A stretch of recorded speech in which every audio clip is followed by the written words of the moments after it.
My name is Christine Clapp. I'm the president of Spoken with Authority, and today I'm joined by my two colleagues. First is David Henderson, who is a workshop facilitator and coach at Spoken with Authority, and also Steve Hughes, who's the president of Hit Your Stride. The three of us are going to be presenting later this year at a conference on secrets of great speaking from 50 years of presentation coaching.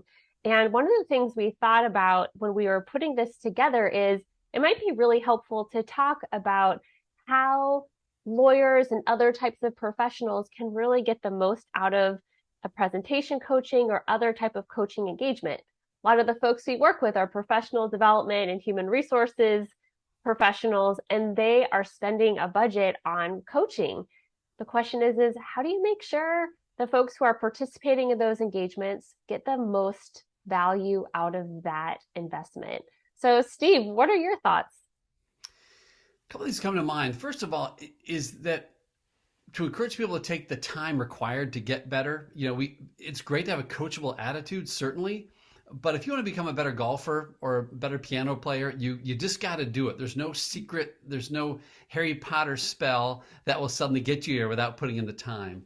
Then the other thing is, I think it's important, especially with working with folks who are being coached, is to always focus them and point them towards the goal. Sometimes we get bogged down in the process. We get bogged down in the, why am I doing this? But if you, and even appeal to their sense of selfishness or pride or whatever you want to do, hey, if you do X, Y, or Z, that may not be fun. Boy, the payoff over here is unbelievable. More clients win more cases, motions are better received, whatever it is you're doing.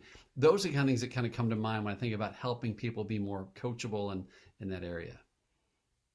David and I are big fans of Harry Potter, so we loved the idea of having a magic wand to make speakers amazing. But you're right, it really does take a lot of time and effort, and you really have to do the reps, just like getting in shape physically. David, what about you? What are your thoughts?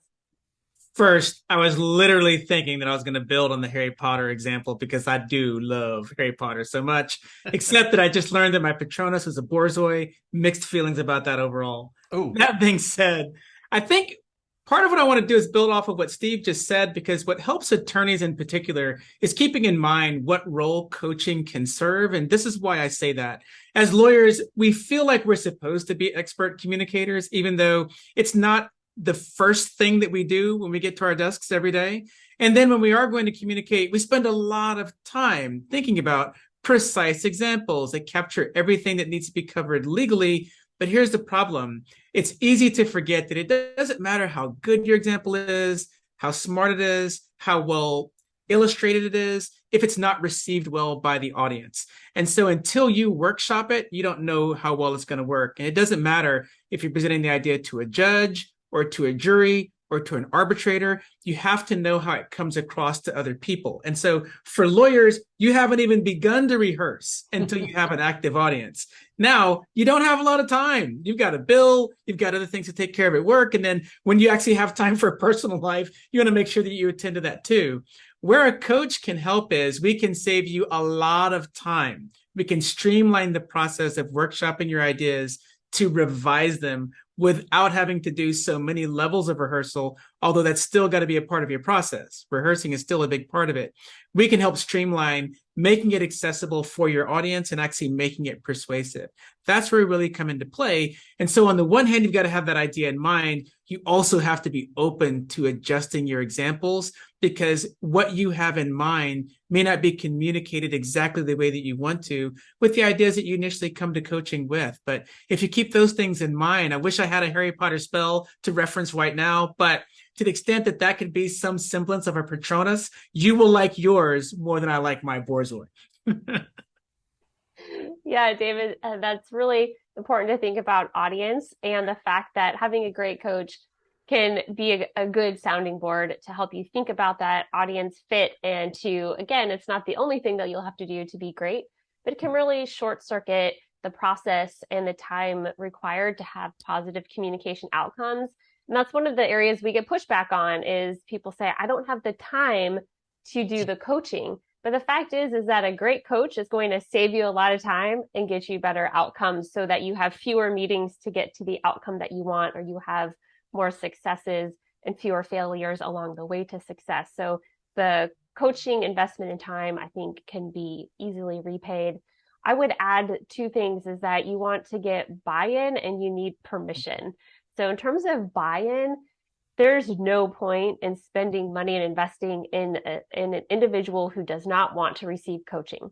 Mhm. I do think it is possible to, perhaps as part of the evaluation process, to help raise awareness and to provide understanding and information about coaching options that are available, inviting people to be part of the process of who they're working with and what it looks like, etc. But if that person at a fundamental level is not bought into doing the coaching and to changing the way they're doing things, like David, to your point, if you're wedded to the way you're doing it and you're not open to other possibilities, and to Steve's point, to going through a little bit of discomfort and pain and struggle to try new things, it's not going to be worth the investment. So being coachable means that you're bought in and that you're willing to try some new things. And the other is permission. One of the big roadblocks that I experience with our team is we have folks who have bought in and they're really excited to do the coaching, but then they get undercut when they have a session on the calendar and they have someone, oftentimes internal at the firm, that says, oh, we need you to do this other thing. It's more important. If you're professional development or HR professional at a firm, you need to get the buy-in and support and the permission of folks who are in a position to delegate work and have control over the schedule of the person who's doing the coaching.